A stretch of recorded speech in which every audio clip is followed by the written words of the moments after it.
and um, we can begin the video. Okay. Okay, good morning, everybody.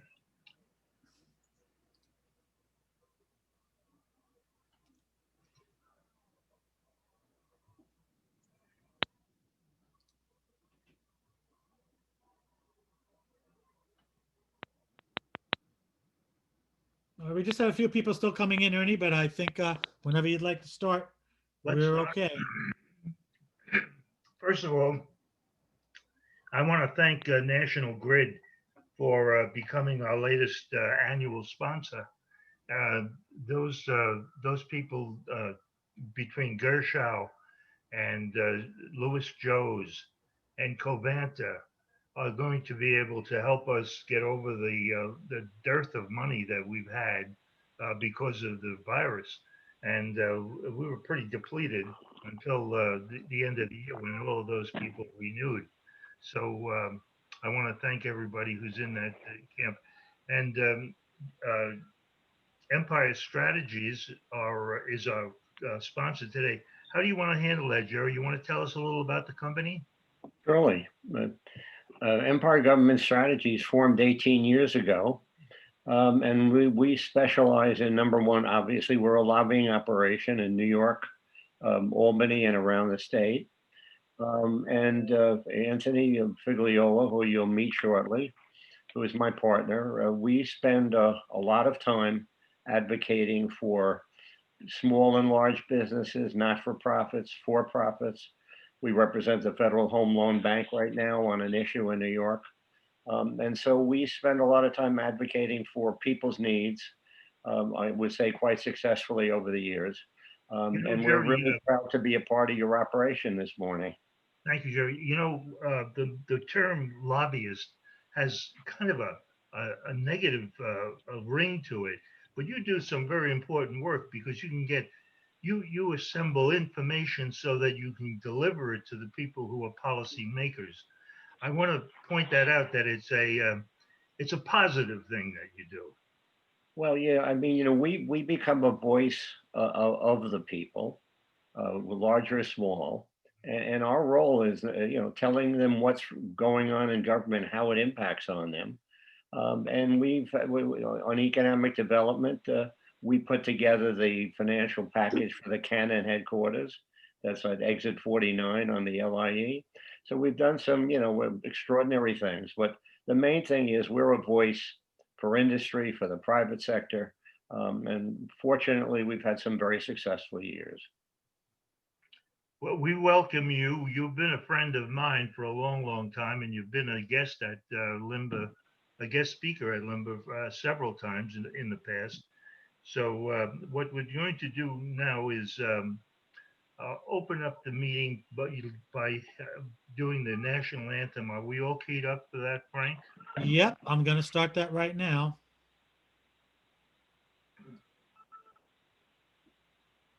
And I see Kevin Himes is displaying his flag. Thank you. We can all salute. Presenting the colors this evening is a Joint Service Color Guard from the Military District of Washington. They carry our nation's flag and are flanked by the colors of each of the 5 military services, as well as drummers from the United States Army Band, Pershing's own.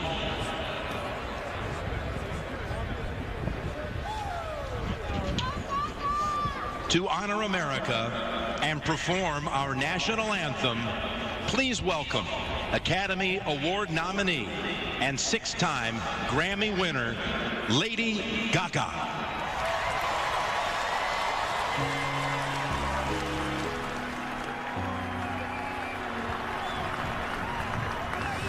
Oh, say, can you see by the dawn's early light what so proudly we hailed at the twilight's last gleaming, whose bright but stripes and bright stars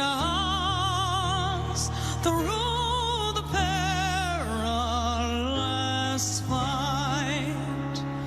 O'er the ramparts we watched were so gallantly streaming. And the rockets red glare, the bombs bursting in air, gave the roof through the night that our flag was still there. Whoa, say, does that star-spangled banner yet wave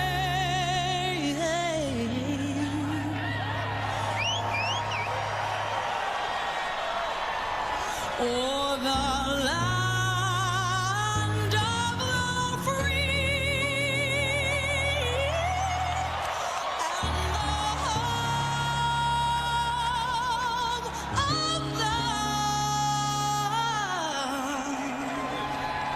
the brave?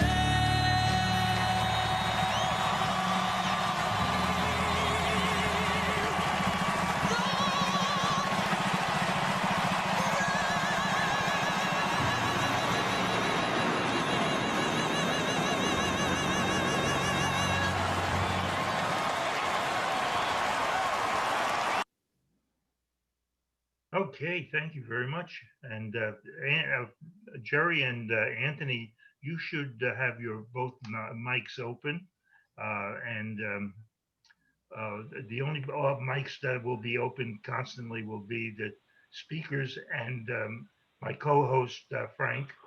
And at one point, we will come in with some questions and we'll carry on the conversation that way.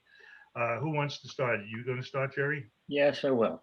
Good morning, everybody, and thank you for joining us for what we hope is going to be an interesting discussion. I served in Albany for 23 years, and I chaired Ways and Means for 12 years, and we did 12 budgets. This is the only budget in my lifetime that I'm observing now where New York is almost completely dependent on Washington. We've never had a case like that. We've never been in a situation where we're waiting for Washington to do something affirmatively to help New York bail itself out. Governor Cuomo estimates that we have a $12 billion deficit.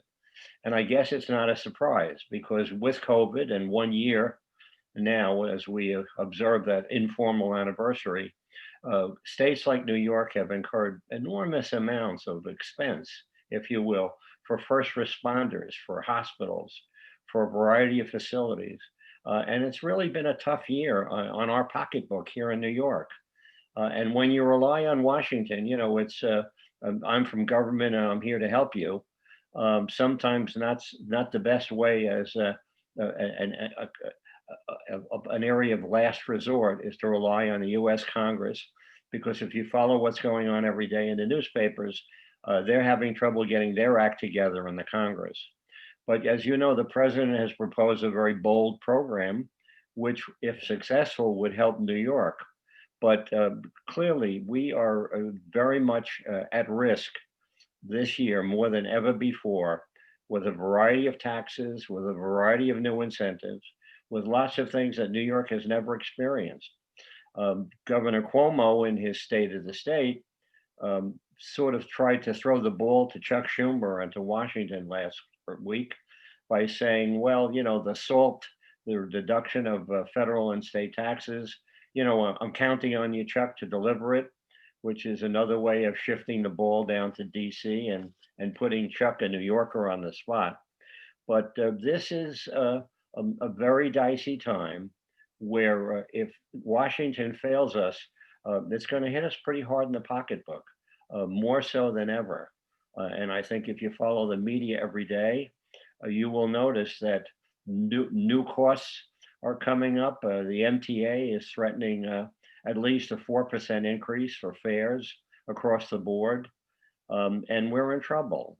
So I'm hopeful that in the end, this is a happy story. But I think we should be prepared for a very rocky road in the next months ahead. The state budget will be adopted by March 31st. And then, we're going to have to see whether we get anything meaningful.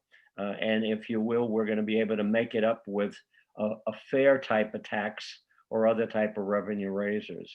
I want to pass the ball over to Anthony Figliola, my partner, who'll give you a snapshot about himself quickly and then talk to you a little bit about how we're trying to get out of this financial mess. Anthony, you're on. Good Thank you, morning. Jerry. Good morning. Good morning to everybody. I'm sorry we couldn't be together. We do a lot of these Zooms the last 9+ months. It's kind of strange, but somebody had mentioned before about, not wearing their suit. I found a bunch of suits in my closet, and just for fun, I decided to just bring it down to the cleaners just so I felt like I was doing something normal again. But there's a lot of changes are on the horizon, as the governor had mentioned in his State of the State. We all hear the term new normal. I think we hear it ad nauseum, but there will be a lot of changes that are to come. And just a little background on myself. I've been with Jerry for, like 12 years now. Before that, I was a deputy supervisor in the town of Brookhaven. And before that, I worked in Suffolk County government and did a lot in political campaigning as a professional fundraiser. One of the things that I'm most proud of recently, working and doing, people say, lobbyists have a really bad term to it, but a project that I was able to help champion was working with all of the public water purveyors, public water suppliers on Long Island that had been suing folks like Grumman and others for polluting the water. They had a lot of their lawsuits were getting kicked back because there was a loophole in the statute of limitations. And what we were able to do is get unanimous consent from the state Senate and the state assembly and get the governor to sign a bill that would close that loophole, that is now strengthening the ability of all Long Island water purveyors, actually statewide, I should say, to be able to go ahead and sue those that are polluting their drinking water. And it's actually a groundbreaking law that's the strongest in America. So, when people say, you're a bad lobbyist, we get to do really great things like that. And it was, being on the board of the League of Conservation Voters, it makes me proud to know that I'm able to try to help in some way protect our drinking water. Some of the things that the governor is proposing in his budget that I think is most germane to Long Island, and I know the heart of Ernie, is infrastructure. The governor is proposing a pretty bold infrastructure bill of about $306 billion. Again, the proposal is the proposal. The state legislature is going to obviously put their stamp in their own budget together, and then there's going to be a three-way negotiation. But there's about $190 billion in there for transportation, including what Jerry alluded to with mass transit, railroads, highways, and bridges. Part of that also will be $33 billion for economic development. Long Island, for the last 10 rounds of the Regional Economic Development Council, we've received hundreds of millions of dollars in awards. This year, they are putting back another $750 million. We weren't sure if they were going to do that, but they are doing that. So there will be the awards again this round for round 11. They're also going to be putting in, or the governor's proposing, another $100 million for the Downtown Revitalization Grant Program. As many of you are aware, places like Westbury has received those monies and others on Long Island. So we're hopeful that will actually continue. Hicksville, actually, I think was the most recent. So we're hoping that will continue as well. I want you to elaborate on what you said earlier about the retrospectively going back on getting the statute of limitations changed. That's retrospective law. Is that is that legit? I didn't know you could do that. No, there's nothing. You can't go back, but you can go forward. And the other thing we talked about is infrastructure. Whenever we did something very dramatic, like building the Transcontinental Railroad, the Panama Canal, or even the Erie Canal, what happened was it transformed the economics of the the region and the country. And I'm thinking, the reason why I've always been a proponent of those massive projects is because they are an investment. If I give a tax break to big corporations and the rich, we don't know we don't direct that money where it's going to go, and it may not go to an investment that will make the country greater. And so I appreciate the fact that you guys understand that. I'm done. Go ahead. So there's a lot of goodies, obviously, in the governor's proposal. He's going to obviously have the MTA capital budget. They're going to be moving forward on congestion pricing. We figure somewhere around 2022 or 2023 or so on that they'll actually have that up and running. I think COVID really slowed that down a lot. The fact that there's not as many people commuting didn't help. Interestingly enough, that some of you might, if you like Teslas, they've actually expanded for another 2 years the autonomous vehicle testing program. So that's something very interesting. So you're going to continue to see a lot more people, hopefully not driving their autonomous vehicles into buildings as I saw in Smithtown just recently. But that's something that I thought was very interesting that you might find interesting. But there also, if any of you own any vacation homes or know anybody that owns vacation homes, they're going to be requiring anybody that has one to collect sales tax and distribute that back to the state, which is something that hasn't been on the books. Though if you use VBRO or HomeAway or Airbnb, typically they'll do that. But this is like across the board now because the state is trying to find under any rock, they're trying to find a buck. And Jerry and I will go into some of the more bigger items that are related to revenue raisers. But one thing I thought that was interesting in here, the governor had alluded to in his State of the State, and we dug a little bit deeper. There's a small business return to work tax credit. And basically what that is that's about $50 million that they're giving to small businesses hardest hit by the pandemic. And then they're also giving $50 million. And they're also giving another $50 million to restaurants, bars and restaurants that were also hard hit. And this would be a $5,000 tax credit for each net new employee that they hire into their business, because many people had to let folks go. So this is a way to stimulate increased job growth within the state. Yeah, and Ernie, I want to kick in at this point. I know you're going to be happy about it, but this is the year they legalize recreational marijuana. And needless to say, it's got a lot of dynamics to it. The governor is estimating about $350 million from legalizing marijuana. New York will become the 16th state now that would be having recreational marijuana. Apparently in Jersey, they approved it, and then they found out that the law in its current form doesn't allow it. So they're trying to work it out. Also, we started online betting in New York, but there were limitations on what type of online bets can be placed in New York on out-of-state events. How do you feel about that? Well, from my perception, those people, and it's a very small number, compared to the legalization of marijuana. But the idea behind it is it's a business. It's an existing business. The real question is how much money can it raise? I'm sort of skeptical about that one. But Jersey has it, and when Jersey has things like that, New York, being very jealous about their own turf, is allowing all kinds of online betting to take place. Does it create more bad habits in a lot of people? Well, we have the lottery, we have a lot of other things, we have casinos now. So it's significant only to the extent that the small group that engages in online betting takes in a tremendous amount of money. And by expanding it, New York thinks that they're going to get some significant revenue. So we'll see on that one, but I'm sort of a skeptic. We did off-track betting, and that was supposed to make a lot of money, and all it did was create a parking lot for used-up politicians. who couldn't make they couldn't make money on something that you should be able to make money on. Running numbers. Well, Would be better off giving it to Three Fingers Louie, Fact, who knew this they business. knew how to make money. Yeah. yeah, but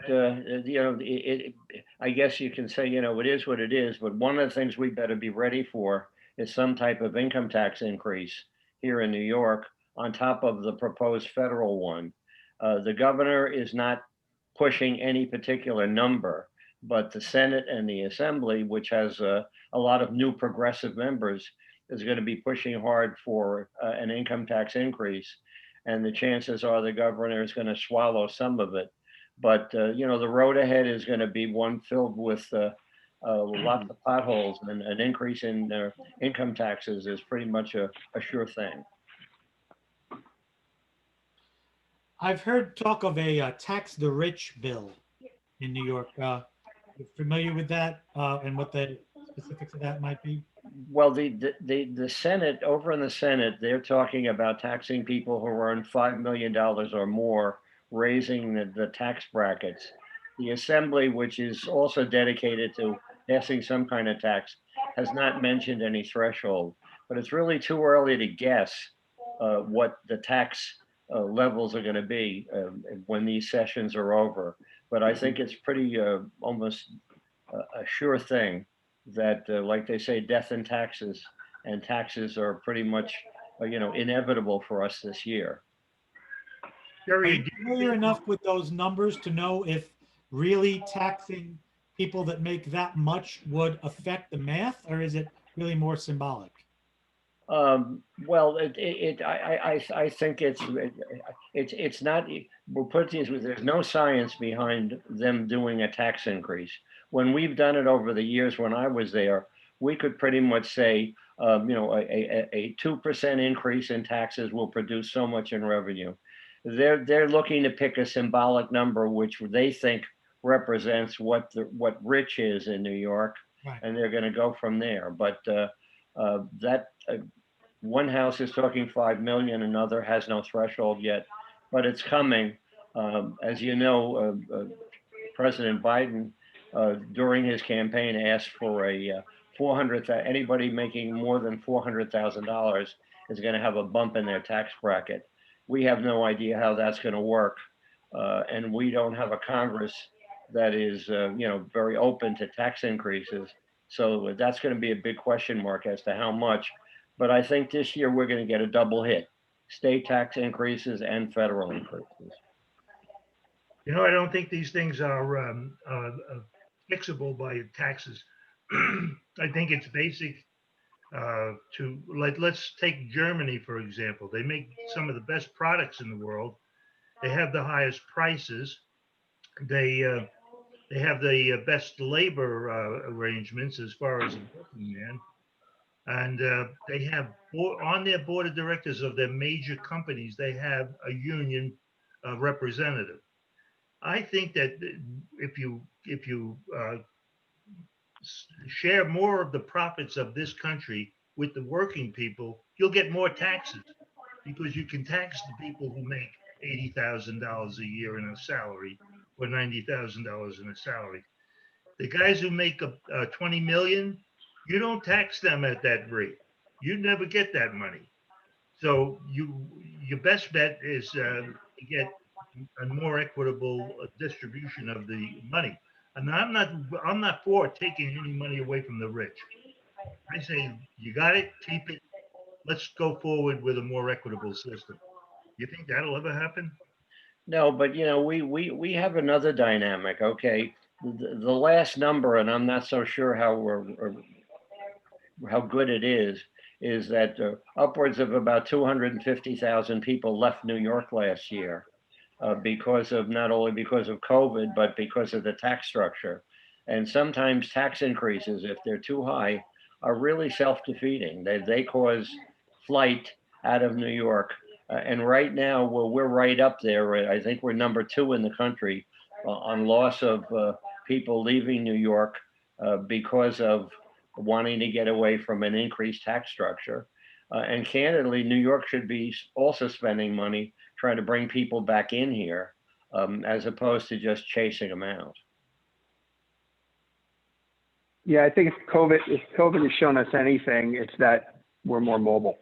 And I think a lot of the folks, obviously the more higher income people are more mobile than others, but now we're seeing the middle class become more mobile as well, because if you look at different jobs, I mean, I talked to a bunch of people that are looking for jobs and a lot of them are remote. So, I mean, you could live in Florida, or you could live in Nashville, Tennessee, and still work for a company that's in New York, and have, what many people perceive to be a better quality of life.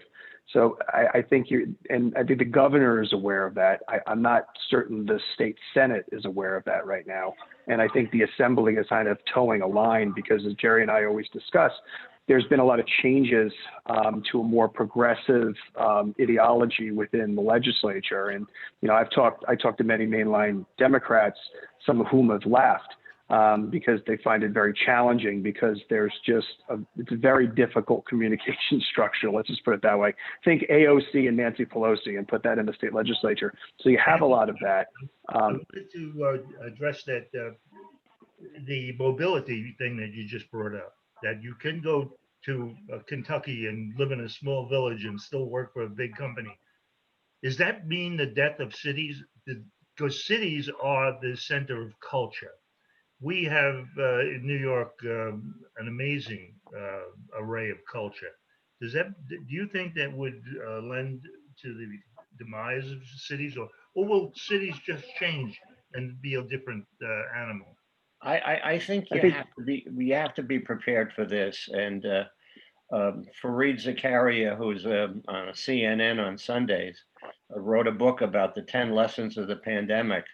And in that book, he points out the fact that we go through cycles. People leave the city, they move to the suburbs. You can see that kind of impact in places like Atlanta, where the suburbs have become all powerful. And eventually, when the air clears and there's less fear about disease and other issues, they come back. You'll notice that while we're waiting for things to happen on Long Island, in New York City, you've got Google and Facebook and a lot of these companies are leasing major spaces in the city in anticipation of attracting a lot of young people from all over the country into New York City. So we're going to go through a cycle where cities like New York City, as they are currently suffering, they're going to suffer a while longer, but eventually that flight from the city is going to return, as it will in a lot of cities around the country. So the cities are not going to die because people want to socialize, people want to interact with each other each day in business.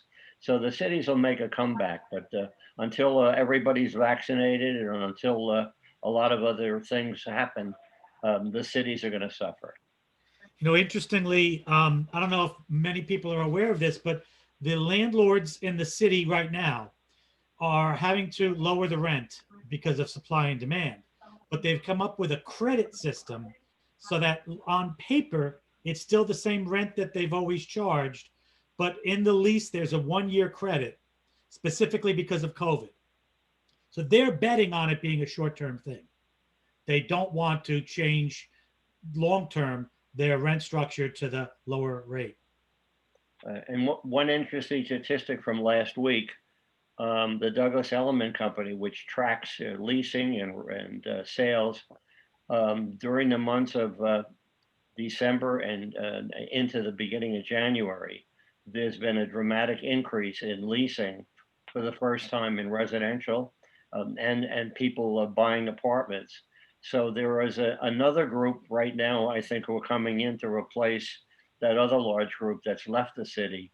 But there are new people coming in, and that's a good sign for the future.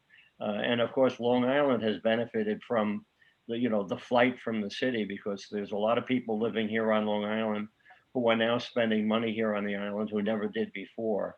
So we're having interesting twists to this. And some of those people who are coming back to the city are the same people who left it. I was reading in the Times on Sunday that not all of the people that coming into the New York region, the city region, are people who were never there. They were people there that were there before. Well, we also have a new thing. We used to think about Long Island as a vacation area in the months of May through October. A lot of people are out here on Long Island from the city who go into the city a few days a week and then come back to Long Island. So Long Island now is becoming a 12-month vacation destination for quite a few people who are spending longer weekends here on Long Island. If you pass by a lot of houses in the east end of Long Island that are traditionally dark in the winter, the lights are on now throughout the year. You can get more for your house now than you could a while back, but where are you going to go? Let me just, we're right around Florida. where we usually open up for Oh, questions. wait. I want to let all the attendees know how that works. There's a chat feature in Zoom, and if you would like to be recognized, you can ask to be recognized through Zoom, or you can just ask a question and I'll repeat the question for you. There's also a raise your hand feature in Zoom. If you find your name there on the list, you can find it in the more section, and that works too. So we do have our first question. Sorry, Lady Gaga just came on again. We do have our first question from the audience, which was about the future of key issues involving the energy sector on Long Island. Well, I think, as you know, the governor is committed to as much new wind power as possible. You have two very live proposals right now out in the Atlantic Ocean, and they're talking about the possibility of at least another 2 or 3 more. But from the standpoint of Long Island, Long Island needs a more reliable energy supply. And while the cost of wind power is starting to go down, it is a fact that, we still need baseload power, the kind of power that Ross-Ain provides out on Long Island is the kind of power that's the most reliable power. And, I still view wind power as an experiment that's yet to be proven, because I don't think you can provide enough wind power to provide electricity, for 3 million Long Islanders. But we still need baseload power. We still need plants that use gas, that are conscious about pollution, and the facilities, for instance, that Ross-Ain has built on Long Island are facilities that have a great record when it comes to air quality. So we still need baseload power here on the island. And while wind is going to become prolific over the next 20 or 30 years, I'm not so sure it's going to keep the lights on in 3 million homes. The reason why LIMBA supports the Caithness plant that Ross is in charge of is because it is so efficient that it uses a lot less burnable material. But it probably can't keep up with the total load. So wind power in conjunction with good storage. And I think there's major things happening in energy storage that would preclude, any too much advanced building out of that sort of thing. Although we'll probably be using, Caithness for about 100 years. I think that they'll survive a long time. But I think that what we say about wind power is true. It's an intermittent source of power, but it's not necessarily. It can produce a wind power in the middle of the night in February when nobody's got lights on. But if we could store that energy, it would be more viable. That's happening, by the way. Well, Ernie, places like Caithness are still the bridge to the future. And we've heard about battery storage, we've heard about a variety of things, but the answer is nobody has yet come up with a particular source of new power that they're going to say, wow, that's really going to replace everything on a much quicker basis. So we still, that baseload power is still critical to Long Island, especially if we're going to grow. Yeah, and I just to add to that, obviously you want a diversified portfolio without question. I don't think you can rely on one particular type of energy over another. But to Jerry's point with baseload power, obviously, we've really transitioned away from the coal facilities for the most part. We're going into natural gas, which is obviously emitting a lot less particulates into the atmosphere, which is great. Sierra Club and others have been immensely supportive of those types of combined cycle natural power plants. Wind, again, to Jerry's point, you travel around Europe. I've done a lot of traveling into Europe. You see the windmills. I think solar is probably more mature from the standpoint of producing energy. But again, Ernie, to your point, when you talk about storage, you just don't have it. And on a place like Long Island, and you take the last, let's say, 9-10 months, where I'm sure everybody's household is like mine, where all of a sudden you're looking at your electricity bill and you're like, wait a minute. That's nothing compared to what it's like double, triple what I normally spend because everybody's home now.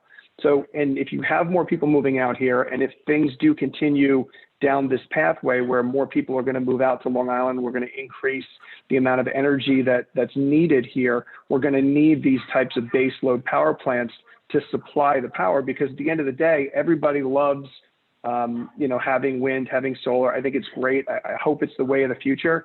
But if the power goes out, people are going to be upset. And that's where these base load power plants come in, the more cleaner, efficient ones that, again, they're getting rid of those peaker plants that were, yellow smoke into the atmosphere you can see from the LIE. But I think we have to think, and when you're planning these types of things, you have to plan them out several years. So I think we have to start really looking at what Long Island wants as far as power, but also thinking in terms of we're going to have more people coming out here, we're going to be using more power, and we need to keep the lights on. Well, Anthony, I agree that it's going to be an interim power for a long time. But do you know anything about StarTram? StarTram is the launching of major collectors in space and beaming them back by a low energy microwave. And I talked to the scientists that developed it, the principal, and they said, I said, what about if a plane goes through this? They said it's less disturbance than the cosmic rays that are in the atmosphere all the time.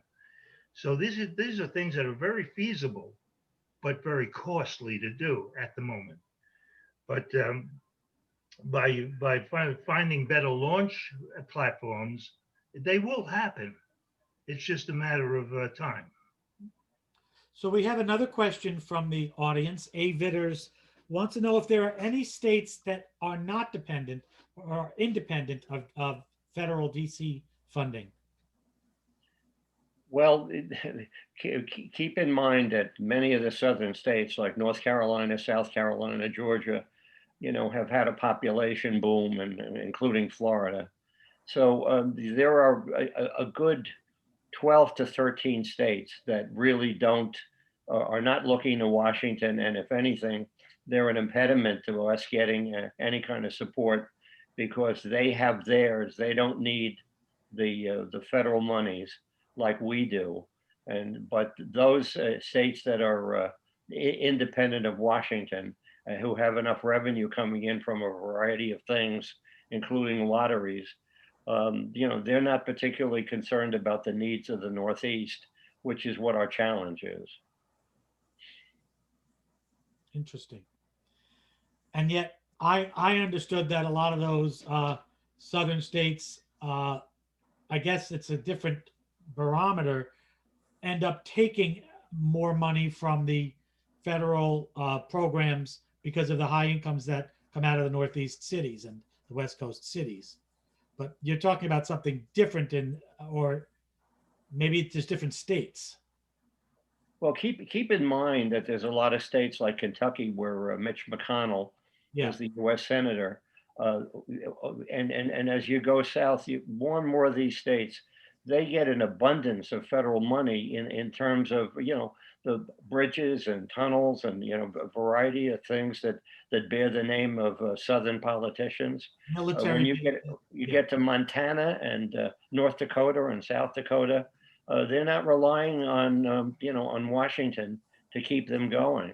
But COVID now plays no favorites, And because of that, many states that really didn't look to Washington for anything are now starting to say, help us. Tennessee, believe it or not, is a typical state which they want money from Washington in the next go round because of their high number of cases. And Texas is another one that's always been very independent with their oil revenue. But there are a few states now, because of COVID, are also looking to Washington, who historically never did in the past. But isn't it true, Jerry, that we actually export more money to those states than we get in return? In other words, we pay a lot of taxes to the federal government, but we don't get those kind of benefits back. A lot of our New York tax money, and we give much more than we get, and that started with Pat Moynihan pointing out many years ago how New York pays so much more than it gets, and places like Kentucky are benefiting from that New York money, with infrastructure and other types of goodies for the state, and that's where our money's going beyond Washington. The senators with a lot of seniority are grabbing what they can for their states and not anxious to give us anything. I'm not actually against that. We are ostensibly a family. However, it pisses me off that they, when it comes time to help in New York, they give you a song and a dance. It's a sad story. Frank? Yes, was there a question? I have one. Okay.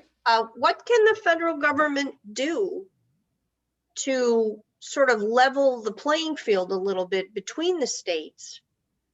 Because now, as you guys have pointed out, people are more mobile. New York pays a disproportionate amount of federal money that benefits other states. What can the federal government do to level the playing field so that states are more evenly competitive in terms of where people move, where people live, and how those resources are distributed? Well, that's a good. Go ahead. No, Jerry, if I could, it's more of a political answer than reality. Well, politics is reality. It comes down to, you have 535 members of the United States Congress, House and Senate. And when you're trying to get bills passed, you need people's votes. And some of those people may be in Kentucky. Some of them may be in Ohio, maybe in Nebraska. And they want something for that vote. And that's how the sausage is made. And so at the end of the day, when you pick out the New York Times and you say, wait, how come Kentucky is getting way more money than, I don't know, Pennsylvania or such on a particular item? And the reality is because, the leader of the Senate was in there, or they needed votes out of there for something. I think what we're hoping for, and I think this is what Governor Cuomo has been saying, and we'll see if it happens, is that now that the Senate Majority Leader is from New York, one would suspect that New York will get a lot of money. I think the bellwether for everybody, on this call to pay attention to is how much money does New York get from this next round of stimulus? If they get close to the $15 billion that the governor's asking for, I'd say we're in a very good spot. And I say that because COVID cost us about $9 billion or so. We were already in a $6 billion budget deficit for a lot of reasons, a lot of mismanagement and programs and such. But if the federal government bails New York out completely wholesale, that means that New York is on the favorite list going forward, which means we're going to get a lot of goodies. So keep an eye out for how much money we actually get. If we get more than $6 billion, that's a good thing.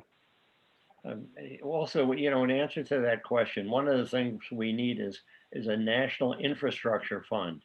And that infrastructure fund, which comes from highway taxes, user taxes, gasoline, if that fund was based on population, if you will, and it doled out money annually based on the number of citizens living in that state, it really would be a really major step forward to making sure that some of our needs could be met. But right now, very few of the things that they do down in Washington are based on population issues. As you know, there was an attempt to sabotage the census by trying to take out people out of the count, who should be part of that count. And that was another way to take away money from states like New York. Fortunately, it looks like that effort on the Census Bureau is not going to go forward because they couldn't get the numbers together. So if anything, the numbers of the actual population in places like New York are going to get into the books and records, and that's going to help us when it comes to aid from Washington. You know, Jerry, you know that I've been a proponent of the maglev train. The maglev train is a very efficient means of transportation. And if built across the country, it would be bigger than, or at least as big as, the interstate highway. And that would benefit every place in the country. You think those things have, those big ideas have a chance of surviving? I think what we have to settle for this year, Ernie, is if President Biden can get the Congress to give us money to do a better job fixing up our roads, firming up our bridges, doing things for mass transit. I think that's going to take priority. I mean, you've been advocating for maglev for years, going as far back as I can remember, and it's definitely dramatic. And as you know, they've been playing with it in California for years. But I think it's right now.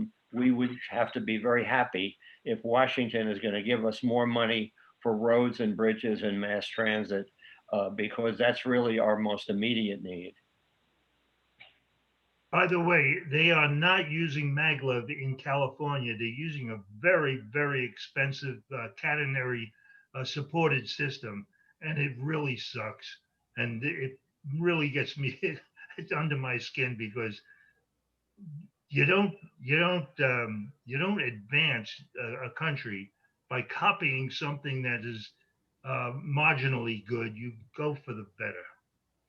Well, that's my little speech. Well, I think if you ever get the kind of transportation dream that you have, it's going to come because the private sector comes in and spends the money and tries it out. I just don't think the federal government is ready to embark on anything. It's too practical for the government to do it. I don't think we have a that's what we're question. looking for. We're looking for demonstration projects. So if you spend, let's say, $10 billion to make a train go from, say, uh, uh, New York to Riverhead, and you can make you show that it works, you'll get the private investors there then.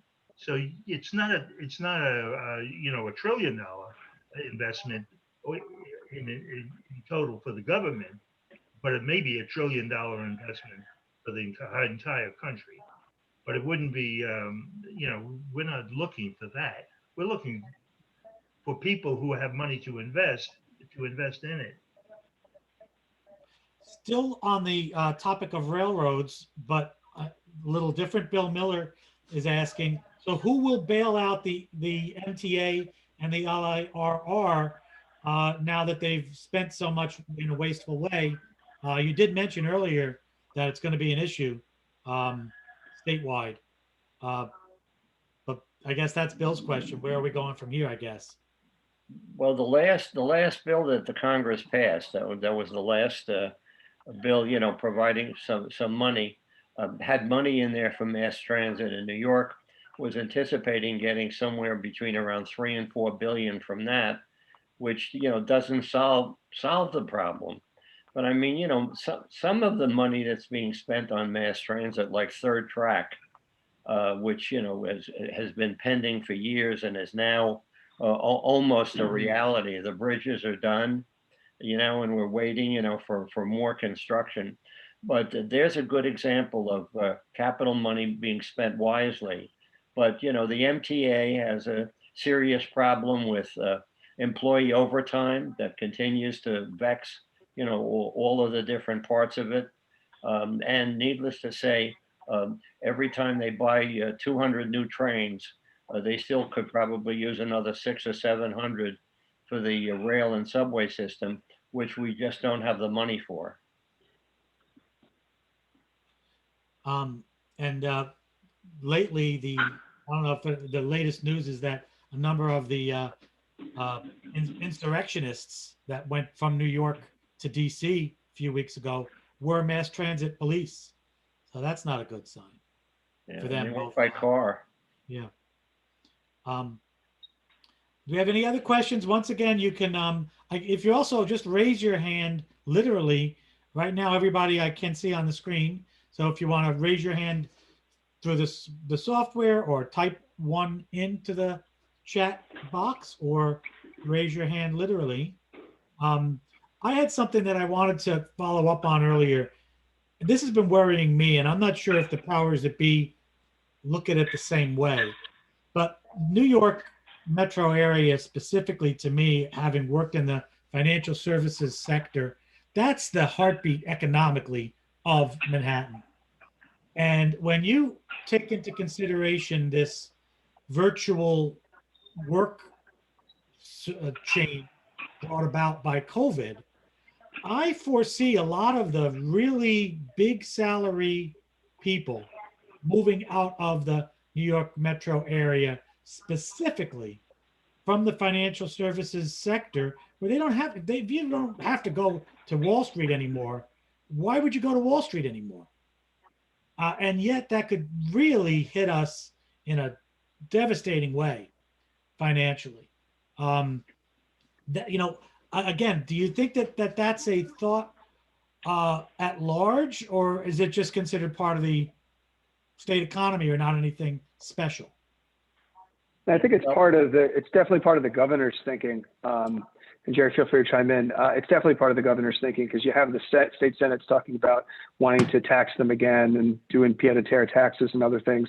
But by and large, not a majority, but a lot of, I'd say probably 40% or so of our state income taxes are coming from those types of folks. And the monies that they're making and that we're taxing on and their bonuses and such. If they leave, and Tom DiNapoli, our state controller, said this, we're in a heap of trouble. And I think the state has ignored that for some time, but now that we're in such financial dire straits, that's why the governor, you're starting to see that pushback. Ultimately, we'll see how the budget shakes out that's due by the 31st of March. And a lot of that's going to be contingent upon what the federal government kicks in as well to try to help us balance this budget based on the COVID stuff. But it's definitely something I know the governor's thinking about. The legislature a little bit different, but we'll see. Jerry, please. I think a combination of the wealthy people who can basically have the ability to go almost anywhere they want, and they have that kind of flexibility. And you have a new thing going on now. I know I have a daughter and son-in-law who are out in Long Island now, who both work for Facebook. They're not due to come back to a physical facility for maybe a year from now. They're all working remotely. And you got a lot of these well-paid young people now who their companies are saying, we don't want you to go to a brick and mortar building. We want you to continue to work offline. And that's a growing threat, if you will, to the big cities. Because of the fact that more and more the rich people can go because they have the flexibility, and the young people are getting good jobs who ordinarily would settle in the city and raise a family are now working remotely and can pretty much work remotely from anywhere. And speaking about remotely, one of the things that I'm sure you're familiar with the fact that by now many of the people who are on this program this morning have had a visit with their doctor with telemedicine. And there's going to be major incentives in the state budget, and also laws forcing the insurance companies to make the charges for telemedicine much more reasonable. But there's a real hard push going on for more and more doctors to visit you on the screen of your laptop or your desktop, and lots of incentives, and also the insurance companies are going to be forced to hold down the reimbursement charges on telemedicine because it's very much the wave of the future. And I think that the vast majority of our viewers this morning have been exposed to telemedicine. It's not and warm and fuzzy like being in your doctor's office, but the fact of the matter is telemedicine has another feature. It's less people going to the hospital on 911 calls if a doctor can see a patient on telemedicine, and if you will, try to judge what their vitals are. And so telemedicine is not only the future But there's more and more money going into New York State being spent on it to encourage more telemedicine visits. So that's one of the healthcare features of this proposed budget, which I think will be passing in March. And you'll see more and more doctors who are not using telemedicine now, using it as we go into the future. You know, I We wonder have, if while you we're talking about medicine, and this is a far-reaching topic, the last question we'll have time for. How do you think Medicare for all is going to fly in New York State? I know there's been a bill for years that's barely getting over. How much money would New York State save, and what's your opinion of the feasibility and the viability of that concept?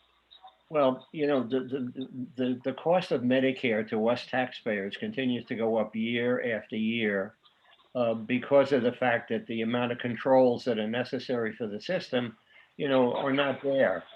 You know, many years ago, they hired Ross Perot to bring a system to New York, which would create more efficiency for these programs here in New York, and it just didn't work out.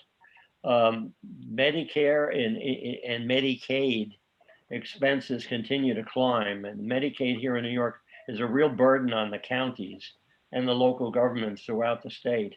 So, you know, the idea of of Medicare for all, while it's the dream of the progressives, you have a president who is dedicated to having a public option and nothing beyond that.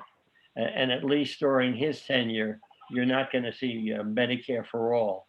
You don't see New York State going a different way because there's a New York State Health Act, which has nothing to do with Biden. You don't think that's got air in the sails? Not the way that things are being managed currently, no. Part of the $6 billion budget deficit that we're in is because of mismanagement of the Medicaid system as it stands right now. We're spending over $2 billion annually, or close to $2 billion annually, on paying the difference between all the minimum wage went up to $15. We're paying a lot of these companies that are home health care aides and others. We're actually paying that difference. So if they were paying $11.50 and now it's $15, New York State has been paying the difference in that, which is what helped cause a $6 billion budget deficit. So until the state figures out how to actually manage this, and the legislature knows this, until they figure out how to manage it, it's very difficult. It's just to give Medicaid for everybody, it's going to cost a tremendous amount of money.